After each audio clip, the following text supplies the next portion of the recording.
Welcome to the deep dive. I'm really excited you've joined us today because we are about to plunge headfirst into a soccer match that was so much more than just 90 minutes of play. Absolutely. You might think, oh, just another game. But honestly, this wasn't simply about goals or a scoreline. This was, well, a high-stakes, globally significant clash of titans, just absolutely packed with tactical masterclasses, raw human drama, moments of, let's say, undeniable controversy, Oh, yeah. and maybe most surprisingly, a really revealing glimpse into the future of the sport's economics. It's the kind of game that really sticks with you. It really was. What we saw on that pitch, it really transcended a typical semifinal. It was a narrative unfolding in real time, wasn't it? Showcasing both the absolute pinnacle of athletic competition and the deep, often unseen forces that are, well, rapidly shaping global soccer as we know it. Exact. For anyone looking to understand where the sport is headed, this match offered like a perfect microcosm of those trends. That's precisely why we're here. Our mission today is to really dissect the recent FIFA Club World Cup semifinal, where English powerhouse Chelsea faced off against the Brazilian champions Fluminense. We're going to unpack every single layer. Get stuck into it. Yeah. The thrilling on-field action, the key players who really shaped its outcome, those controversies that ignited, well, pretty passionate debates across continents, For sure. and those truly surprising financial implications of this brand new expanded tournament format. Think of this deep dive as your essential shortcut to understanding why this game mattered far beyond the final score. Gives you that well-informed edge. And to provide you with that full picture, we've built this deep dive from detailed excerpts from a really fantastic sports article. It's titled Chelsea Dominates Fluminense, Club World Cup Final Bound. Great title. It is, and it provides such a rich, really granular narrative. It lets us truly explore every facet of this pivotal match and its broader impact on the global soccer landscape. It's an invaluable lens, really, to view such a significant event. Okay, brilliant. Let's unpack this then. Let's set the stage, shall we? This was a truly monumental matchup, one that pitted two, well, pretty distinct soccer philosophies against each other on a really grand scale. Yeah, real clash of styles. On one side, you had Chelsea, an English powerhouse, a club synonymous with top-tier European soccer. They kind of represent the modern era, don't they?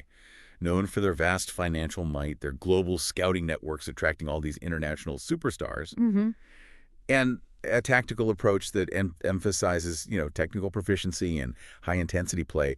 They definitely arrived as the clear favorites, carrying the weight of significant investment and, well, pretty lofty expectations. And then on the other side, you had Fluminense, the reigning Brazilian champions, a club that really embodies that vibrant attacking flair we often associate with South American soccer. Their presence in this semifinal was a direct result of their hard-fought 2023 Copa Libertadores triumph, their continent's most prestigious club competition.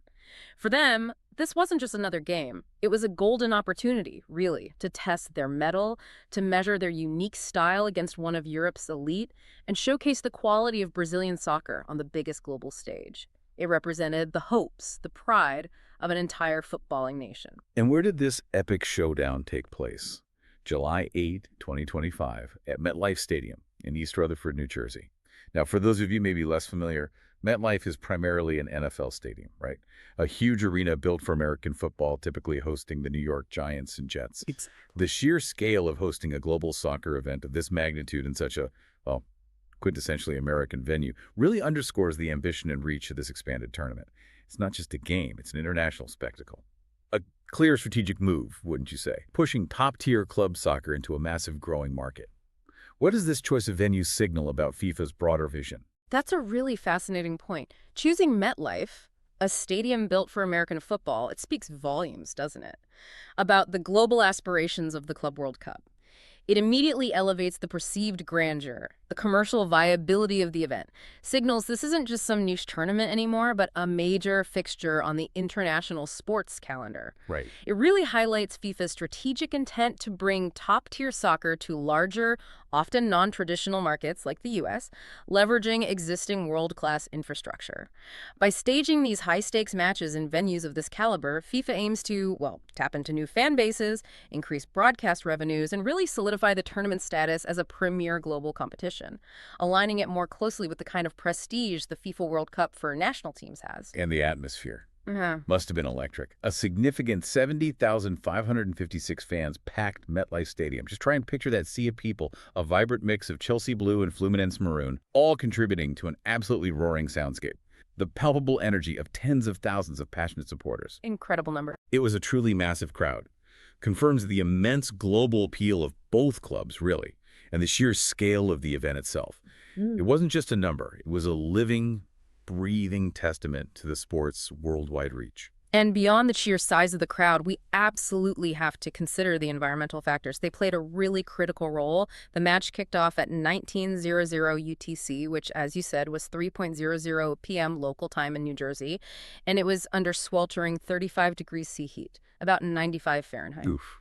Urgle. Exactly. That kind of temperature isn't just uncomfortable for the players. It's a significant factor that can profoundly influence tactical decisions, player substitutions, even the overall tempo and intensity of the game. Wow. It demands peak physical conditioning, meticulous hydration strategies, and really intelligent energy management from both sides. Yeah, absolutely. For managers, this means maybe reevaluating pressing strategies, planning more frequent substitutions, perhaps encouraging a more conservative approach to possession just to avoid burnout. You're totally right. That kind of heat could seriously drain a player's performance, leading to rapid fatigue, cramping, maybe more cautious, less dynamic play. It just adds another really challenging layer, turning the game into a test of endurance just as much as skill. But let's talk about the tournament's broader significance, because this wasn't just any Club World Cup, was it? This was part of the new expanded 32-team format. This isn't the smaller 7-team exhibition we might remember from previous years. So how fundamentally does that change the tournament's identity and the stakes for the clubs involved? That's an absolutely crucial distinction. The old Club World Cup, I mean, it had its moments, but it often felt like a relatively short 7-team exhibition. Primarily the continental champions, maybe a host team. Yeah, kind of quick. Exactly, a quick test of champions, but not really a full-blown global championship. This expanded 32-team format, though, it fundamentally transforms the stakes and the tournament's identity.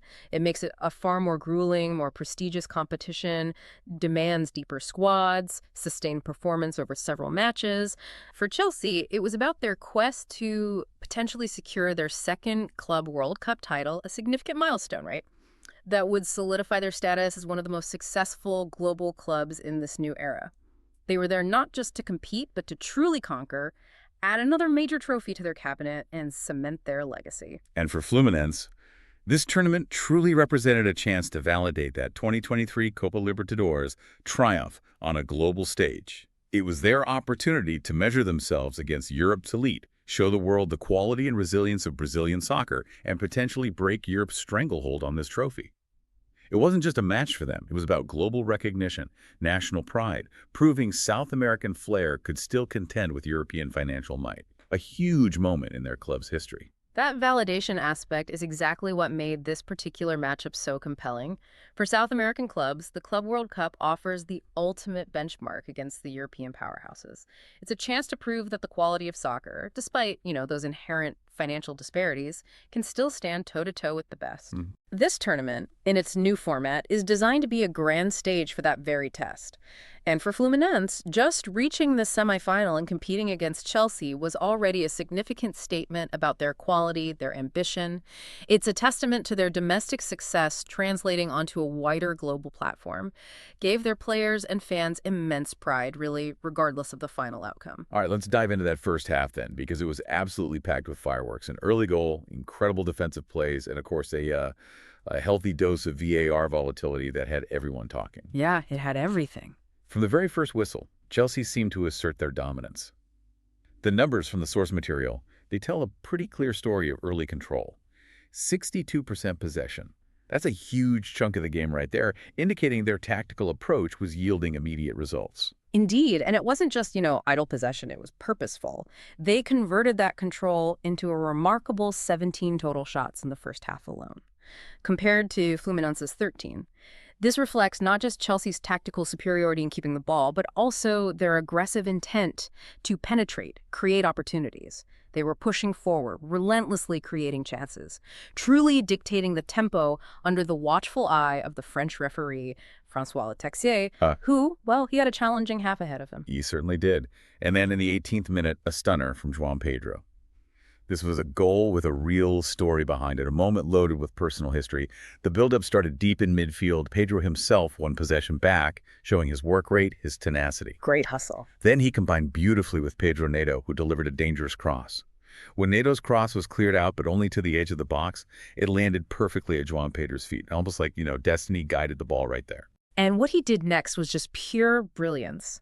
A moment of individual genius that truly broke the deadlock. He showed exquisite first touch, amazing control to settle the ball, created just a sliver of space for himself. Beautiful to watch. Then, without hesitation, he curled an unstoppable right-footed shot right into the top corner.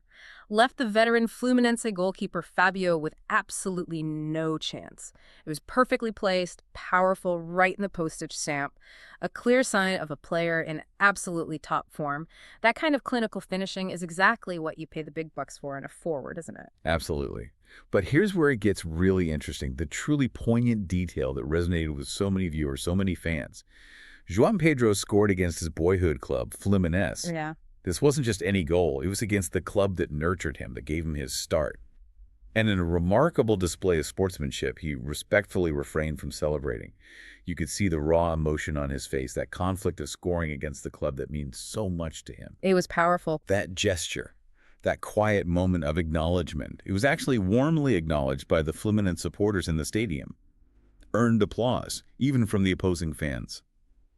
It showed such a unique human element in the sport that, we sometimes forget amidst all the high stakes and the money. That act of respect, it speaks volumes about his character, doesn't it? And the enduring connection players often have to their roots, the clubs that launched their careers. It wasn't just a goal that impacted the scoreboard. It was a powerful moment of sportsmanship, of gratitude that resonated deeply with the fans, created an almost poetic scene amidst the ferocity of a semifinal. Yeah. It's a reminder that beneath the professional competition, the high transfer fees, there are personal histories, loyalties that still matter profoundly to these athletes. It provides a deeper layer to the narrative, showcasing a level of maturity, emotional intelligence from a young player under immense pressure. Just 8 minutes later, though, 26th minute, we had a crucial defensive intervention. Just as decisive as the goal itself, really, preventing Fluminense from leveling the score. Marc Cucurella produced a truly spectacular goal line clearance. Oh, that was huge. The play started with a dangerous Fluminense attack, and Hercules, he'd managed to get a shot off that had already beaten Chelsea's keeper, Robert Sanchez. Sanchez was stranded. It looked like a certain goal, destined for the back of the net. It was absolutely a game-saving moment. A last-gasp effort born of sheer awareness and desperate athleticism. That kind of last-ditch defending, it often goes unsung compared to the goal-scoring heroics, right? But Cucurella's intervention was just as decisive as Pedro's goal. Totally agree. It required split-second decision-making, incredible speed to get back, and perfect positioning to block the ball just before it crossed the line.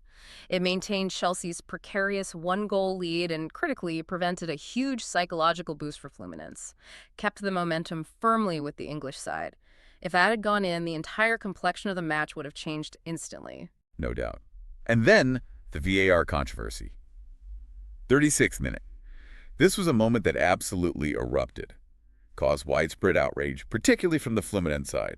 Initially, referee Letexier pointed straight to the spot, awarding Fluminense a penalty for handball against Chelsea's Trevoh Chalobah. Yep, penalty given. The Brazilian fans, the players, the bench, they were all celebrating wildly, thinking they had their equalizer, a golden opportunity to get back into the game just before halftime. But then, as we've kind of come to expect in modern soccer, VAR intervened. After a, pretty lengthy review, the decision was overturned. Right. The determination was that Chalobah's arm, despite making contact with the ball, was considered to be in a natural position for his body's movement, meaning it wasn't an intentional or unnatural movement to block the ball.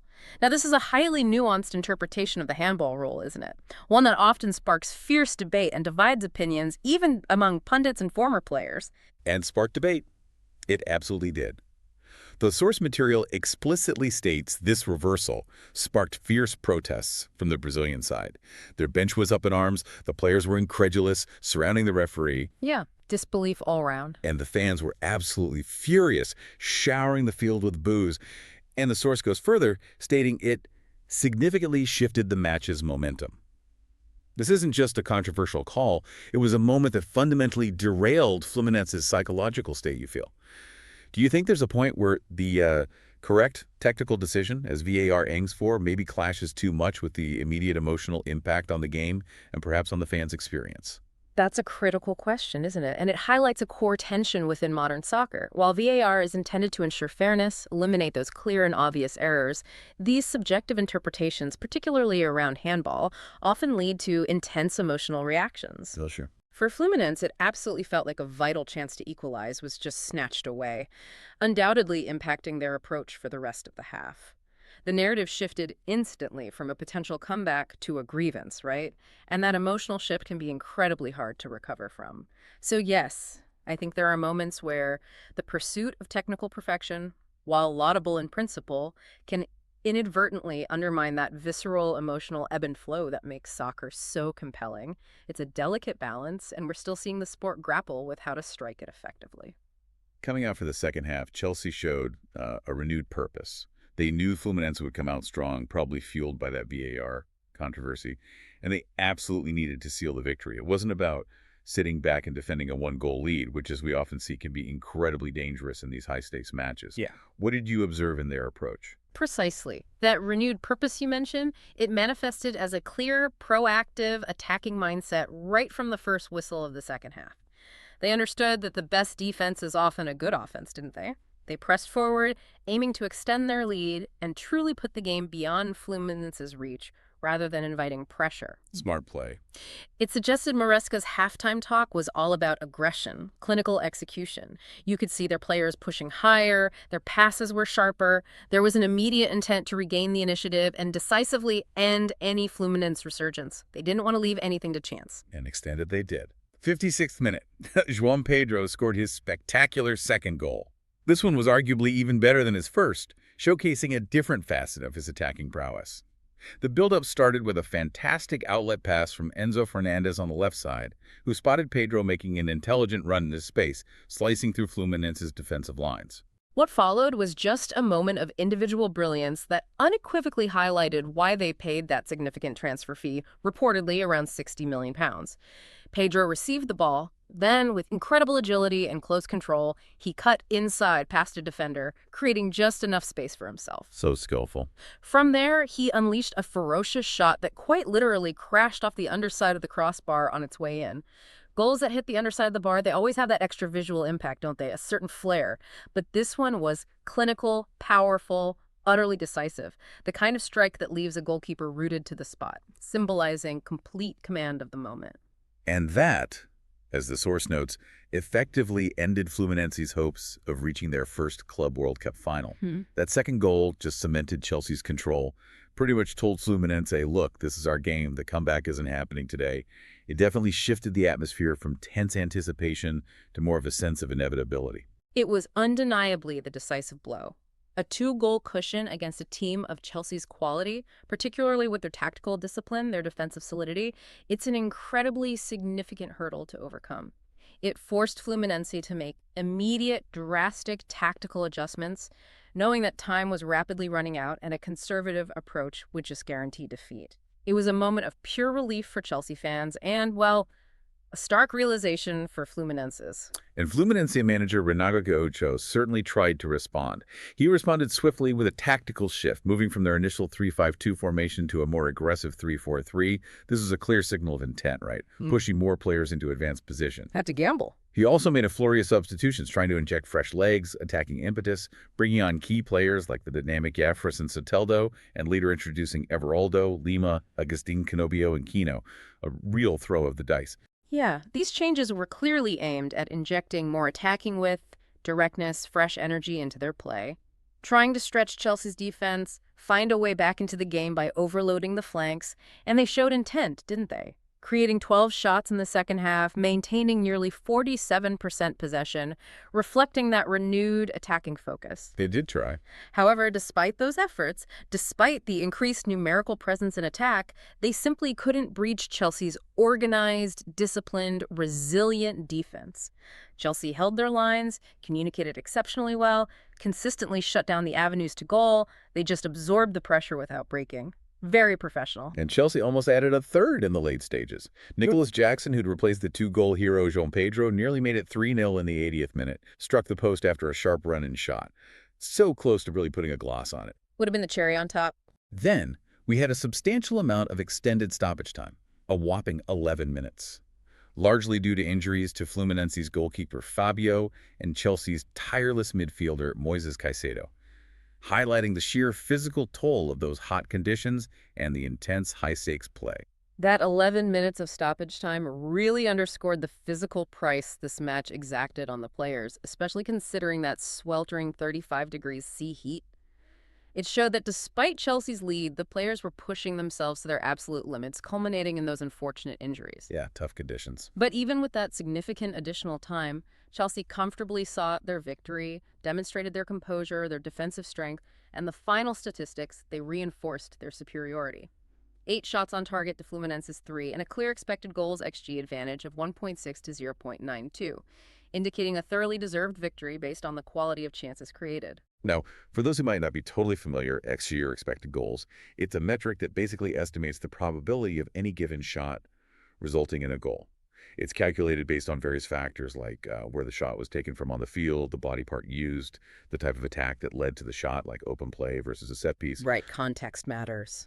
Even how many defenders are between the shooter and the goal. Yeah. So an XG of 1.6 to 0.92 basically means Chelsea, on average, should have scored more goals based on the quality of their chances. It suggests they deserve the win, perhaps even more emphatically than the 2-0 scoreline might suggest on its own. It's a powerful indicator of performance beyond just the final tally. Exactly. It confirms that Chelsea's victory wasn't just fortunate, wasn't just down to a couple of brilliant individual moments, but a deserved outcome based on the overall quality and volume of their opportunities throughout the match. It solidifies the narrative that this was a truly clinical performance, both tactically by the manager and individually by the players executing that plan. Gives us a deeper, more analytical understanding of how the game really played out. That brings us perfectly to the tactical chessboard and the individual brilliance that really define this match. Let's start with Enzo Maresca's managerial masterclass for Chelsea. He set them up in a 4-2-3-1 formation, which, the source notes, was perfectly suited to counter Fluminense's initial 3-5-2 setup. How did this specific formation give Chelsea that edge against Fluminense's chosen tactic? Well, this 4-2-3-1 wasn't just Maresca's default formation. It felt like a highly strategic counter, didn't it? By deploying that strong midfield pivot, meaning 2 central midfielders, in this case Enzo Fernandez and Moises Caicedo, Chelsea, were able to absolutely dominate the central areas. And those are the areas Fluminense's 3-5-2 relies on for creative play, for transition. Bit off the supply. Exactly. It effectively choked Fluminense's supply lines through the middle. Additionally, Chelsea's wide attacking players like Cole Palmer and Christopher Nkunku, they could push high and wide, exploiting the channels behind Fluminense's attacking wingbacks, who would often get caught upfield. This created numerical advantages, created space for Chelsea's swift transitions, essentially turning Fluminense's potential strengths into vulnerabilities. And Maresca's tactical approach was centered on what the source calls high pressing and quick transitions. Can you maybe explain what that truly looks like on the field and how it contributed to Chelsea's dominance? Sure. High pressing is all about aggressively pushing up the field when the opponent has the ball, especially in their defensive third, trying to win possession back quickly and high up the pitch. It's not just aimless running, it's coordinated movement, cutting off passing lanes, forcing errors. Right, organized pressure. And when Chelsea recovered the ball high up, they immediately transitioned into attack those quick transitions. This meant instead of slowly building play, they'd launch direct, incisive attacks, aiming to catch Fluminense out of their defensive shape. And that midfield partnership of Enzo Fernandez and Moises Caicedo was absolutely crucial here. They didn't just dominate the center of the park by winning duels, intercepting passes, but they also immediately distributed the ball forward, initiating those swift attacks. Their ability to control the midfield, both defensively and offensively, just choked Fluminense's ability to build any sustained play and allowed Chelsea to launch wave after wave of attacks. And Chelsea's positional fluidity was another key element of Maresca's plan, wasn't it? It allowed Joao Pedro, our 2-goal hero, to drop deep from his forward position and link play with the midfielders. This wasn't just a static number 9 role, it created dynamic movement. How did this fluidity benefit Chelsea's attack, and what space did it create for others? It was a real testament to Maresca's meticulous preparation and the players' deep understanding of the system. This fluidity made Chelsea incredibly difficult to mark effectively because players weren't just fixed in static positions. When Joao Pedro dropped deep, he inevitably drew Fluminense defenders out of their organized backline. Pulled them out of shape. Precisely. This created crucial pockets of space in central areas and behind the defense, which those attacking threats like Cole Palmer and Christopher Nkunku could then exploit with their runs. It was intelligent movement creating dynamic opportunities, a sign of a truly sophisticated tactical setup where players are encouraged to interchange positions, exploit space as it appears, leading to unpredictability for the opposition.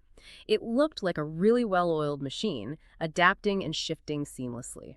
Now, Fluminense's initial strategy, on the other hand, seemed to rely heavily on defensive resilience and counterattacking opportunities. They were likely hoping to absorb Chelsea's pressure, sit a bit deeper, and then strike quickly on the break through their dangerous players like the agile John Arias and the veteran striker Germán Cansano, who's known for his clinical finishing. And their captain, Thiago Silva, facing his former club Chelsea at age 40, he was a central figure in that defensive effort. He marshaled the defense admirably, didn't he? Demonstrating his vast experience, his exceptional reading of the game, strong leadership to organize his backline. He was a real calming presence amidst the Chelsea storm. Incredible career. However, even his incredible efforts couldn't quite prevent Chelsea's incisive attacks from eventually breaking through. It highlights that even world-class experience, while vital, has its limits against a team with superior collective quality and, frankly, significantly deeper resources. He was doing the work of two men at times, you felt, but the waves of Chelsea attacks were just relentless. And as we discussed earlier, Fluminense's second half switched to a 3-4-3 formation, while clearly aiming for more attacking width and an equalizer, ultimately left them vulnerable to Chelsea's swift transitions. That tactical gamble, while understandable in an effort to get back into the game, kind of played right into Chelsea's hands, didn't it? Can you elaborate on how that vulnerability was created? Absolutely. When you switch from a, let's say, more defensively solid 3-5-2 to an attacking 3-4-3, you inherently commit more players forward, particularly in the wide areas. This inevitably leaves more space in behind your midfield and reduces the number of defensive players covering central areas and the back line itself. Leaves gaps. Exactly. Chelsea, with their emphasis on quick transitions, their speed in attack, and players like Palmer and Nkunku who are so adept at exploiting space, they were perfectly poised to capitalize on those newly opened gaps. It meant that whenever Fluminense lost possession in attack, which happened more as they pushed to, Chelsea could break forward with fewer defenders to contend with. The numerical advantages shifted decisively in Chelsea's favor on the counter. It was a calculated risk by Gagucho that, unfortunately for Fluminense, didn't pay off, but it was probably a necessary gamble given the scoreline and the time remaining. Let's shine a light now on some of the individual brilliance that truly shaped the outcome. Joao Pedro, the man of the match, earned an incredible 9 out of 10 rating according to the source. His performance was an absolute masterclass, combining clinical finishing with intelligent movement and defensive work rate. This wasn't just about his goals, was it? Not at all. Maresca himself praised Pedro after the match, noting he was signed precisely to break down defensive blocks, meaning to find ways to score against teams that sit deep and defend in numbers. His immediate impact, despite, as you said, only joining the club 6 days prior, entirely justified that selection. Incredible start. He wasn't just a goal scorer, he was a complete forward on the day. His intelligent movement constantly pulled defenders out of position, creating space for himself and his teammates, and his defensive work rate was relentless. He participated actively in Chelsea's high press, contributed to winning the ball back high up the pitch, which is invaluable for Maresca's system. He was the complete package, really. Tireless, clinical, and intelligent. Another Chelsea standout was Moises Caicedo. Before his late injury, he delivered what the source calls a commanding box-to-box display. For our listeners, what exactly does a box-to-box midfielder do, and why was his display so vital to Chelsea's control? Right, a box-to-box midfielder is essentially the engine room of the team. They cover immense ground, contributing significantly at both ends of the pitch. In Caicedo's case, it meant he was tirelessly tracking back to defend inside his own penalty area, his box making crucial tackles, interceptions, shielding the defense. Covering ground. But then, almost immediately after winning the ball, he would transition, driving forward into the opponent's penalty area, their box, to support attacks, make those late runs, even take shots himself sometimes. His commanding display highlights his incredible physical endurance, his tactical awareness, his ability to win duels and keep possession circulating. Alongside Enzo Fernandez, he absolutely dominated that midfield battle, denying Fluminense space and dictating Chelsea's tempo. His tireless effort was a key factor, no doubt, in Chelsea's overall control of the game. And alongside Caicedo, Enzo Fernandez, who provided that crucial assist for Pedro's second goal, he showcased his creative passing and defensive contributions. He seems like the orchestrator in that midfield, doesn't he? Absolutely. Enzo Fernandez is the quintessential modern deep-lying playmaker, often referred to as the regista or orchestrator. He's the one who links defense to attack, providing those incisive, line-breaking passes that can unlock even stubborn defenses. Vision. His creative passing was evident in that assist, but also throughout the game, as he consistently found ways to thread balls through tight spaces to his attacking teammates. Crucially, though, his defensive contributions ensure he's not just an attacking luxury. He also tracks back diligently, wins possession, helps maintain defensive solidity. That allows Chelsea to maintain that control we discussed. He's really the complete midfielder, combining vision with tenacity. For Fluminense, Hercules was certainly a constant threat, posing the greatest danger with his direct running, constantly trying to push Chelsea's defense back and create openings, and of course the veteran Thiago Silva. His experience was invaluable in trying to hold the line, marshal the defense, organize his teammates against his old club. His experience was indeed a calming influence in what was, let's face it, a pretty chaotic match for Fluminense at times. However, the source notes, and it's a key phrase, that his incredible efforts couldn't quite bridge the quality gap between the sides. Yeah, that stood out. That phrase is crucial. It subtly highlights the difference in resources and squad depth between top European clubs like Chelsea and even the best South American sides like Fluminense. While individual brilliance like Silva's and tactical acumen can certainly narrow the gap, the sheer depth of talent available to clubs like Chelsea, thanks to their greater financial capacity to acquire world-class players in almost every position, often proves decisive in these high-stakes encounters. It's not a slight on Silva at all, who was magnificent, more a reflection of the broader economic realities of global soccer today. Indeed. The post-match reactions from both sides really highlighted not just the achievement for Chelsea, but also some lingering controversies, showcasing the distinct perspectives of winners and, well, admirable losers. Enzo Maresca, Chelsea's manager, expressed immense satisfaction with reaching the final, calling it a great achievement. Understandably so. He also reflected on their broader season, stating, "It has been a fantastic season, top 4 in the league, Conference League now in the final in this competition. We're so happy." His words really reveal the scale of Chelsea's ambitions, don't they? And the constant pressure on them to succeed across multiple fronts. Winning, or even just reaching the final of a newly expanded Club World Cup, adds significant prestige to an already successful season.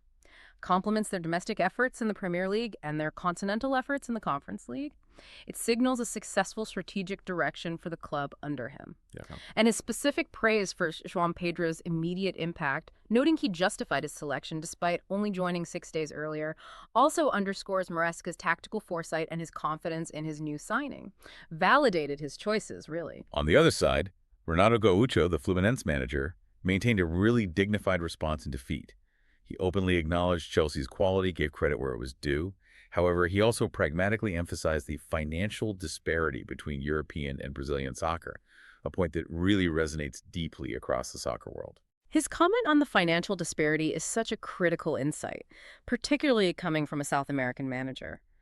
It's not presented as an excuse for defeat, but more a factual observation about the stark landscape of global soccer. European clubs often have significantly larger budgets, stemming from lucrative domestic broadcast deals, global sponsorship, greater commercial reach. Huge difference. It allows them to attract and retain the world's top talent, build squads with incredible depth and quality across the board. This structural advantage is a recurring theme in the Club World Cup, making Fluminense's spirited performance against such odds even more commendable. It's a challenge that South American clubs constantly face. And that VAR controversy from the first half, it absolutely echoed in the post-match discussions, didn't it? Became a central point of contention for Fluminense. Their players and fans focused heavily on the overturned penalty decision, with their official Twitter account going as far as calling it inacreditable, which, for our listeners, means unbelievable in Portuguese. A clear expression of their profound frustration, their sense of injustice. Yeah, and the Brazilian media also extensively covered the VAR controversy. dedicated significant airtime, column inches to dissecting the incident, highlighting that deep frustration and sense of injustice felt by the Fluminense contingent. This widespread coverage only amplified the feeling that a crucial moment had gone against them unfairly. Right. However, it's important to note, as the source does, that expert analyst Paulo Cesar de Oliveira, in his post-match analysis, provided a counter-narrative. He supported the referee's final decision after reviewing the footage. This just highlights the ongoing debate, doesn't it? The differing interpretations, even among experts when it comes to VAR, illustrates how subjective these calls can remain, even with technological assistance. It underlines the challenge of finding universal consensus on specific rules in such a fast-paced game. But amidst all the tactics, the controversies, the financial discussions, there was a deeply human heart to this game, particularly surrounding Joao Pedro. His emotional connection to Fluminense, his boyhood club, was profoundly felt, both on the field and in his words afterward. He reflected post-match, and this quote, it really hits you. "When I was young, I didn't have nothing. They gave everything to me." That's such a powerful statement of gratitude. That reflection offers such a poignant insight into the personal journey of a professional athlete, doesn't it? It humanizes the game, reminds us that for many, soccer isn't just a sport, but a transformative path to a better life, pulling families out of difficult situations, offering opportunities.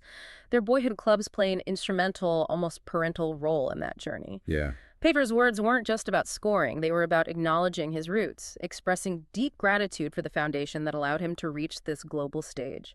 It adds a layer of genuine emotion that really transcends the immediate competition. And his respectful non-celebration, which we talked about earlier, actually earned applause from Fluminense fans, their opposing supporters.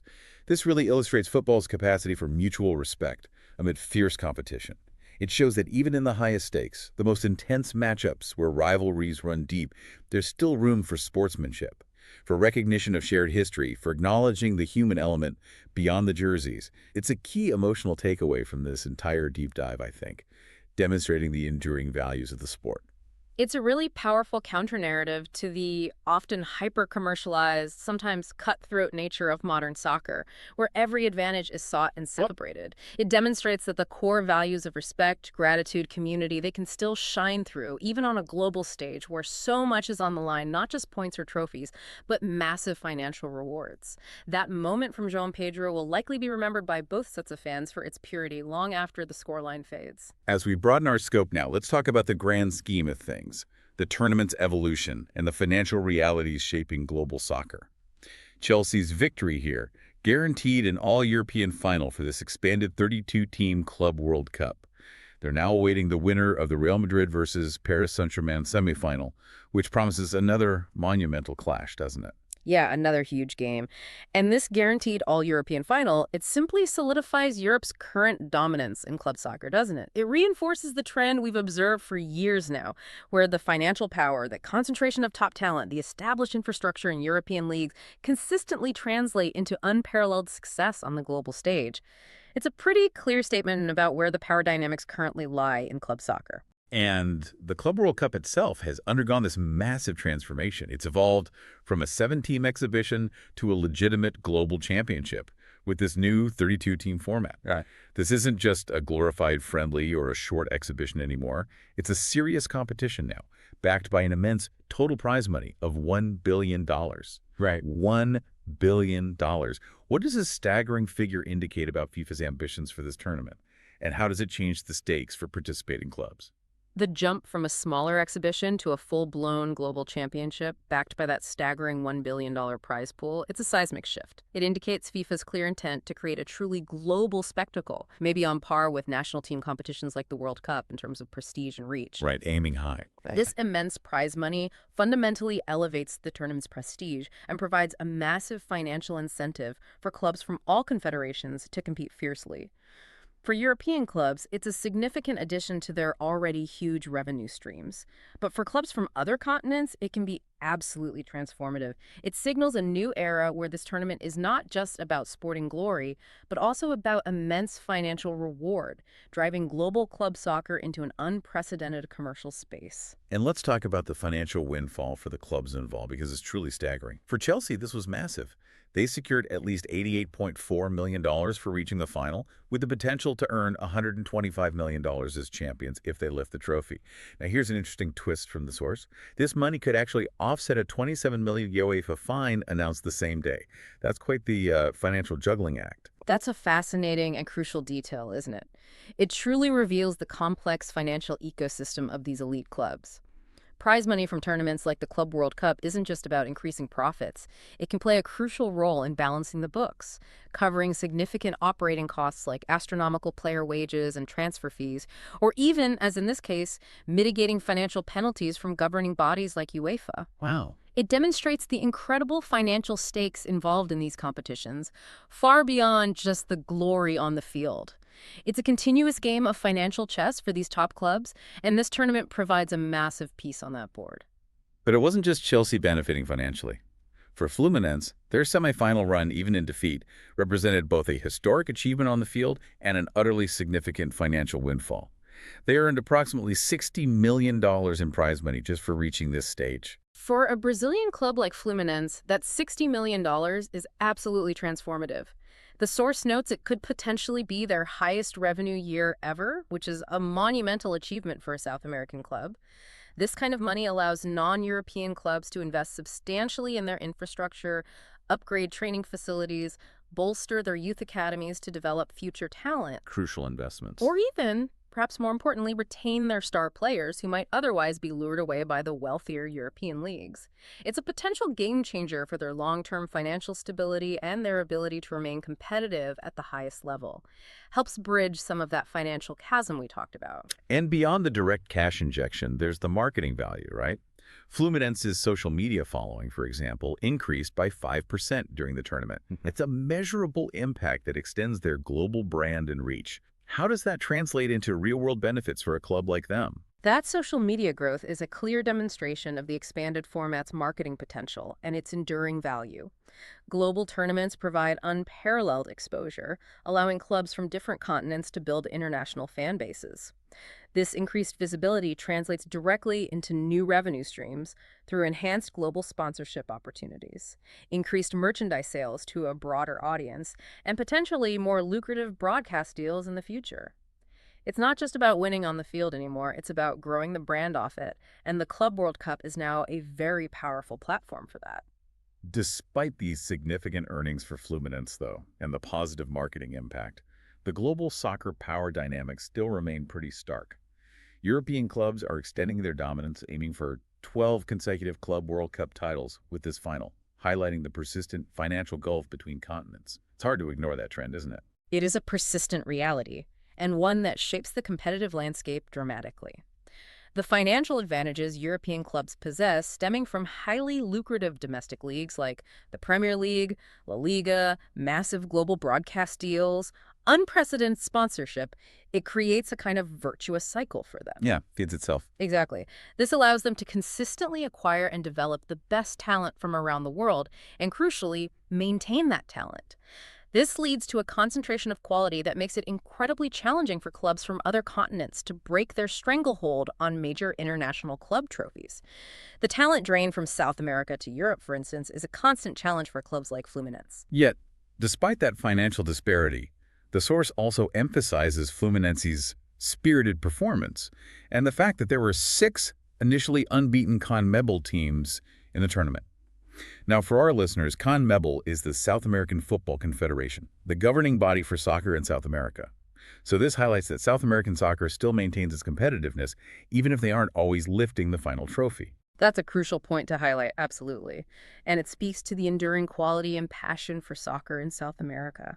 While the ultimate winners often come from Europe due to those financial and talent advantages, the performance of teams like Fluminense and the general competitiveness shown by other CONMEBOL teams demonstrates that the quality of soccer outside Europe remains exceptionally high. Still great teams. It means the matches themselves are still compelling, hard-fought, often unpredictable, despite the underlying financial imbalances.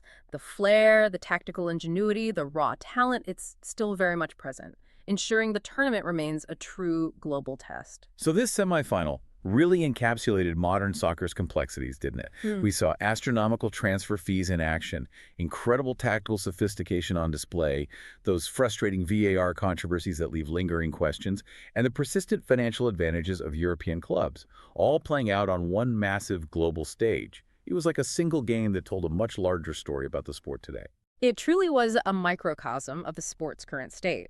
It brought together all these elements: the breathtaking athletic endeavor, the intricate strategic planning, the technological interventions that stir such debate, and the massive financial stakes that underpin everything into a single, compelling narrative. It showed us the multifaceted nature of elite club soccer today, warts and all. Looking ahead then, Chelsea now prepares for the July 13 final at the same venue, MetLife Stadium, carrying the weight of English soccer's ambitions to become the first nation with two Club World Cup winners. That's a significant goal for them, isn't it? Adding another layer of pressure. It absolutely is, and the pressure will be immense. They're not just representing their club, they're carrying the torch for English soccer's legacy in this specific competition, aiming to carve out a unique place in history. For Fluminense, on the other hand, their journey ends with heads held high, significant prize money secured, and the knowledge they competed admirably against Europe's elite. Good takeaway for them. Definitely. They may not have won the trophy, but they left a significant mark, earned invaluable experience on this stage, and secured a financial future that should allow them to strengthen and continue to challenge for continental honors back home. And that, my friends, brings us towards the end of our deep dive into Chelsea versus Fluminense. We've journeyed through the thrilling on-field drama, we've witnessed the tactical brilliance of both sides, felt the human stories of ambition, loyalty, and respect, and explored those colossal financial shifts impacting global soccer. What initially seemed like just one match was truly, as you said, a microcosm of modern soccer's biggest narratives, offering insights into its present and maybe its future. Indeed. This match and the broader context of the expanded tournament, it really forces us to consider the evolving landscape of global soccer tournaments. We're witnessing increasing financial stakes and this relentless push for global expansion into new markets. And this raises an important, maybe even a provocative question for you, our listener, to consider.